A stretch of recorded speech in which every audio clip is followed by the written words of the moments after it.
So guys, maglibor na naman ako guys, no.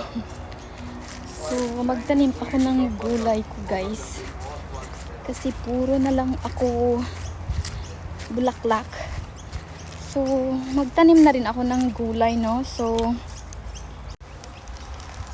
guys, kasi wala akong mahirap kasi magtanim sa sa lupa kasi sobrang tigas, para siyang clay. So mas better na ilagay ko na lang siya sa pots guys. So i-insert ko siya dito sa sa tawag yun, sa sayuti, kasi malaki din naman siyang pot. So mas okay na i-insert ko na lang siya dito guys para maganda. Kasi malaki din naman tong pasok na to eh. So ilagay ko na lang siya dito guys. I-insert ko na lang yung gulay ko kasi para at least hindi makuha yung space niya, diba?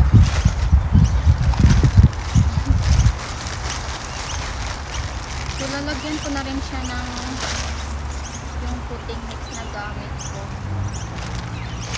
diba?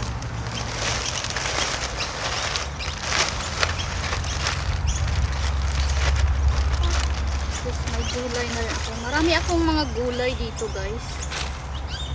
So meron akong gulay nito kung kilala nyo siya guys. So itanim ko siya dito guys. Bali, binigyan ko siya ng space, diba?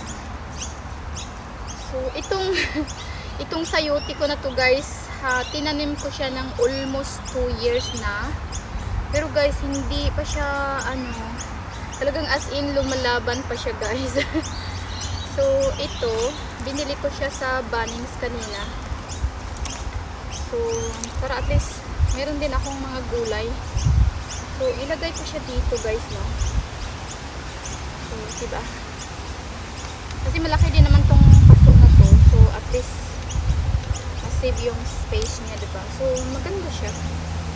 So diba, so ganyan ako dito guys. Kung kung wala akong trabaho, sa garden lang ako napupunta guys, kasi para siyang relaxing ko na ba siya. So tinanggal ko lang siyang guys, tanggalin ko lang yung tuyo na, para at least palit yung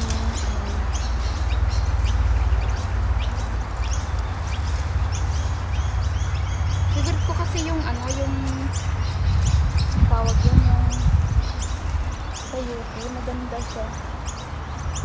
So ilagyan ko lang siya ng guys. Meron pa akong dito.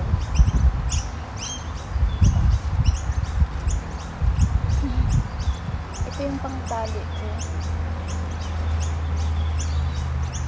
So at least nag-stay siya dito.